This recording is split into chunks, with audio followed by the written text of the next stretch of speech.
नमस्कार मेरे साथियों, चाणक्य इंस्पायर इंडिया में मैं डॉक्टर शेषनाथ मिश्र आप सभी का बहुत बहुत स्वागत करता हूं। साथियों, बहुत ही महत्वपूर्ण विषय लेकर एक बार फिर से मैं आप सभी के सामने आया हूं।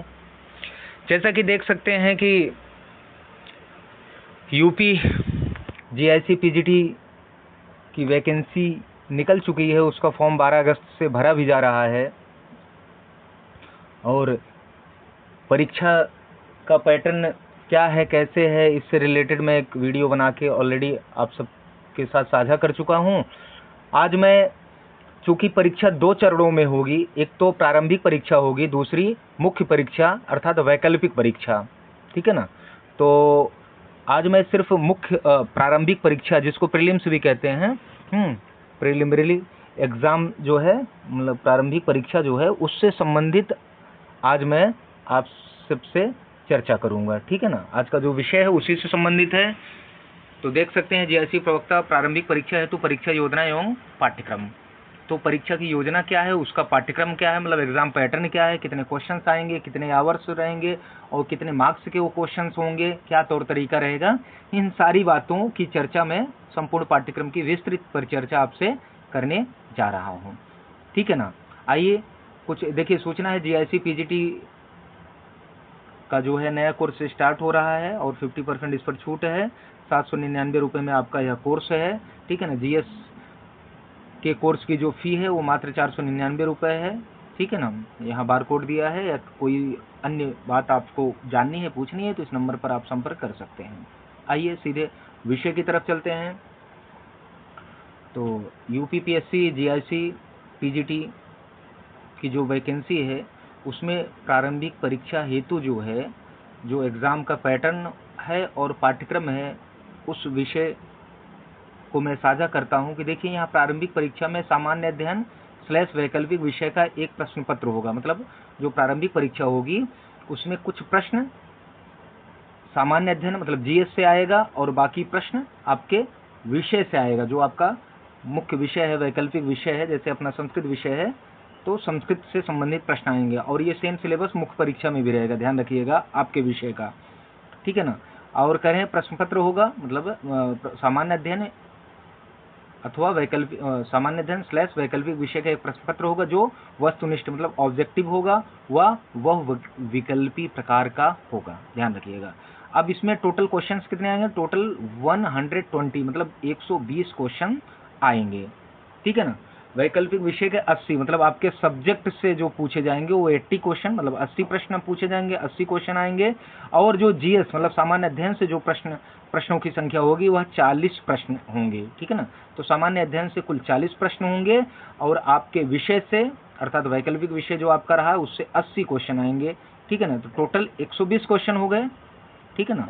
और ये 120 क्वेश्चन तो कुल 300 अंकों के होंगे, ठीक है ना।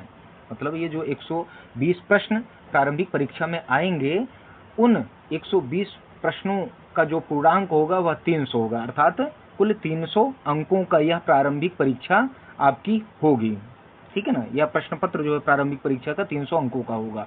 और इस परीक्षा की समय सीमा कितनी होगी, अर्थात इसके लिए कितनी समय सीमा निर्धारित की गई है, तो यह परीक्षा मतलब ये प्रारंभिक परीक्षा मात्र 2 घंटों की होगी। तो 2 घंटे में आपको 120 क्वेश्चन कर लेना है, अर्थात 2 घंटे मतलब 120 मिनट में 120 क्वेश्चन, 1 मिनट में 1 क्वेश्चन, ठीक है ना। पर मिनट पर क्वेश्चन का रेशियो इसमें है, ठीक है ना।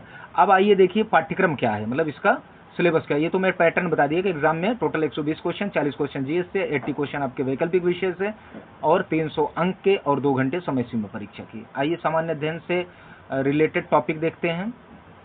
टोटल 11 टॉपिक हैं, इसमें देखेंगे सामान्य विज्ञान है मतलब जनरल साइंस लगा हुआ है, इसके लिए लूसेंट है। मैं आपको बुक्स भी डिस्कस करूंगा कि कौन सी बुक्स प्रारंभिक परीक्षा की तैयारी के लिए बहुत ही आपके लिए आवश्यक या महत्वपूर्ण है, ठीक है ना। दूसरा है भारत का इतिहास, तीसरा है भारत के इतिहास में ही भारतीय राष्ट्रीय आंदोलन, ठीक है ना। चौथा है भारतीय राजतंत्र, ठीक है ना, जिसको इंडियन पॉलिटी कहते हैं। फिर इंडियन इकोनॉमी एंड कल्चर, ठीक है ना। तो भारतीय राजतंत्र, अर्थव्यवस्था एवं संस्कृति। 5वें बिंदु में देखें भारतीय कृषि, वाणिज्य एवं व्यापार, ठीक है। ये 5 बिंदु हुए। आगे देखिए फिर 6ठा बिंदु देखेंगे तो विश्व भूगोल मतलब विश्व का भूगोल तथा भारत का भूगोल एवं प्राकृतिक संसाधन मतलब जो नेचुरल रिसोर्सेज हैं, ठीक है ना, वे और इंटरनेशनल जो वर्ल्ड, इंटरनेशनल नहीं, वर्ल्ड ज्योग्राफी जिसको कहते हो, और भारतीय मतलब इंडियन ज्योग्राफी जिसको कहते हो, इससे रिलेटेड आपका यह टॉपिक है और इससे रिलेटेड क्वेश्चन पूछे जाएंगे, ठीक है। फिर करें अधुनातन राष्ट्रीय एवं अंतर्राष्ट्रीय मतलब जिसको करंट अफेयर्स कहते हैं, नेशनल इंटरनेशनल, उससे रिलेटेड महत्वपूर्ण घटनाएं, यह 7वें बिंदु में आपका टॉपिक है और इसी करंट अफेयर से रिलेटेड ये सारे क्वेश्चंस पूछे जाएंगे। फिर है सामान्य बौद्धिक एवं तार्किक क्षमता मतलब रीजनिंग वगैरह जो आपकी है, ये 8वें नंबर में है, ठीक है ना, इससे प्रश्न आएंगे। फिर 9वां बिंदु देखेंगे, 9th पॉइंट देखेंगे, 9वां पॉइंट उत्तर प्रदेश की शिक्षा, संस्कृति, कृषि, उद्योग, व्यापार एवं रहन सहन और सामाजिक प्रथाओं के संबंध में विशिष्ट जानकारी, मतलब यूपी स्पेशल जिसको कहते हो, जो यूपी पीसीएस का एग्जाम देते हैं ना, प्रॉपर जो पीसीएस का एग्जाम होता है उसमें यूपी स्पेशल आता है, तो वो कंटेंट आपके काम का होगा, ठीक है ना। 10वें पॉइंट में देखेंगे प्रारंभिक गणित मतलब इसमें मैथ भी पूछा जाएगा और जो है बेसिक मैथ आएगा 8th क्लास तक उसका लेवल होगा, उसमें अंकगणित, बीजगणित और रेखा गणित होंगे, ठीक है ना। फिर इन्वायरमेंट एंड इकोलॉजी लास्ट अंतिम 11वां पॉइंट है पारिस्थितिकी तथा पर्यावरण मतलब इन्वायरमेंट इकोलॉजी, ये भी भूगोल का ही पार्ट है परंतु इसको इन्होंने अलग से टॉपिक डिफाइन कर दिया है, तो यहाँ से प्रश्न पूछे जाएंगे, ठीक है ना। ये जो 11 पॉइंट दिए हैं यहीं से 40 क्वेश्चन आएंगे, ठीक है, ये प्रारंभिक परीक्षा के लिए। और जो आपका सब्जेक्ट होगा, सब्जेक्ट का मैं ऑलरेडी डिस्कस कर चुका हूँ, उस पर मैं नहीं जाऊँगा, ठीक है ना। तो चैनल को लाइक शेयर सब्सक्राइब करके और अपने बहुमूल्य सुझाव जरूर भेजिए, और जो भी आपकी जिज्ञासा हो, जो भी जानकारी आपको लेनी हो, इस नंबर पर आप कॉल करिए और आपको सारी जानकारी तुरंत उपलब्ध करा दी जाएगी, ठीक है ना। तो मिलते हैं जल्दी एक नए विषय के साथ, तब तक के लिए आप सभी का बहुत बहुत धन्यवाद।